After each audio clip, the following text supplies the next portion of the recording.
Olá, vamos começar com uma pergunta que talvez já tenha passado pela cabeça de muita gente.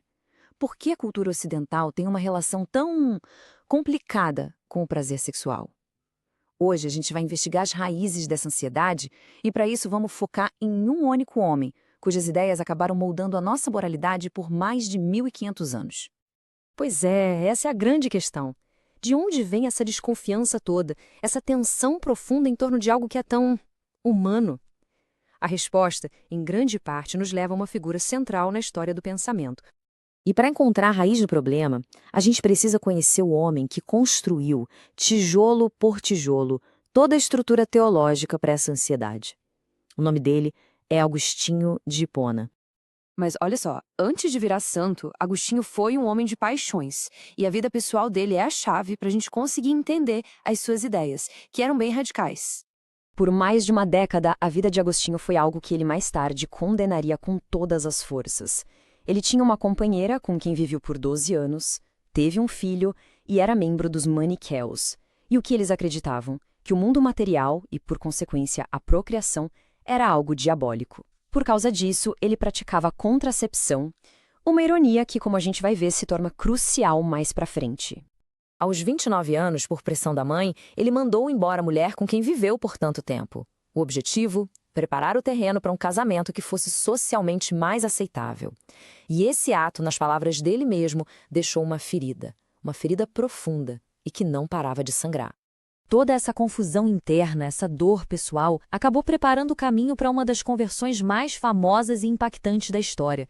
Isso aconteceu num jardim, em Milão, lá no ano de 386. E foi nesse momento de crise que ele ouviu uma voz, abriu a Bíblia e tudo mudou. A culpa, a dor da separação, nada disso desapareceu. Em vez disso, foi tudo reprimido e transformado. Virou uma teologia universal, canalizada por um ascetismo, assim, fervoroso. Agora vamos dar uma olhada com calma aqui, porque isso mostra a virada de chave, uma inversão dramática. O maniqueu, que antes reconhecia o prazer e negava a procriação, de repente se torna o cristão que nega o prazer e afirma a procriação como o único bem. É uma reviravolta de 180 graus. Então, o ponto crucial é entender como ele pegou essa nova crença e construiu um sistema inteiro em volta dela. Um sistema que iria moldar a moralidade do Ocidente por milênios.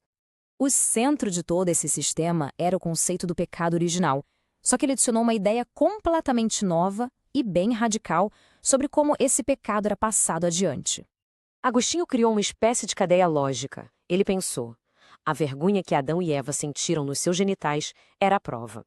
A prova de que era exatamente ali, naquele lugar, que o pecado era transmitido. E como? Especificamente através da luxúria, do prazer incontrolável do ato sexual. E isso aqui ilustra perfeitamente o ideal dele. Para o Agostinho, o sexo no paraíso era um ato totalmente racional, mecânico, guiado pela vontade apenas para procriar. Era completamente desprovido daquele prazer que ele agora enxergava como uma punição pelo pecado. E olha, as ideias dele não passaram sem críticas, não. Naquela época mesmo elas já eram super controversas. O seu oponente, Juliano de Eclano, ficou simplesmente horrorizado com a conclusão lógica de tudo isso, a de que bebês que morriam sem ser batizados estavam condenados ao inferno.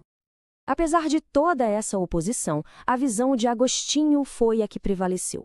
A vitória dele sobre oponentes como Juliano acabou transformando suas ideias em doutrina fundamental da Igreja. E isso lançou uma sombra que se estenderia por séculos e séculos.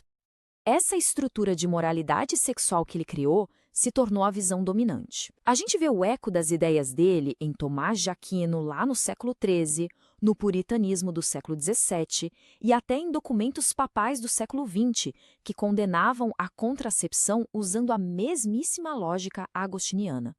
O argumento dele de que as mulheres serviam aos homens apenas para a procriação e não como companhia intelectual acabou lançando as bases teológicas para séculos de misoginia. Isso influenciou até mesmo ideologias como a dos 3K alemães, Kinder, Küche, Kirche, ou seja, crianças, cozinha e igreja, que limitavam o papel da mulher na sociedade.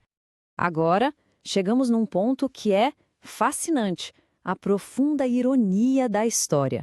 Aquele único método contraceptivo que o Agostinho praticou quando era maniqueu e que depois condenou com tanta fúria como cristão, é exatamente o único que a igreja moderna permite. É uma reviravolta em tanto. Então, o que a gente tira disso tudo? O legado de Agostinho é um grande paradoxo, uma dor pessoal que foi transformada em doutrina pública. No fim das contas, a angústia interna de um único homem sobre amor, sexo e culpa acabou se tornando a herança moral de todo o Ocidente. Ele criou um sistema onde a procriação se tornou o único bem do casamento, o prazer virou um mal necessário a ser tolerado e o celibato o ideal mais elevado de todos. Isso tudo nos deixa com uma pergunta final, feita por um teólogo do século XX. Ele se questiona se os oponentes de Agostinho, aqueles que viam o prazer como algo natural e bom, não estariam, no fim das contas, certos desde o início? Uma questão que continua a ecoar até hoje.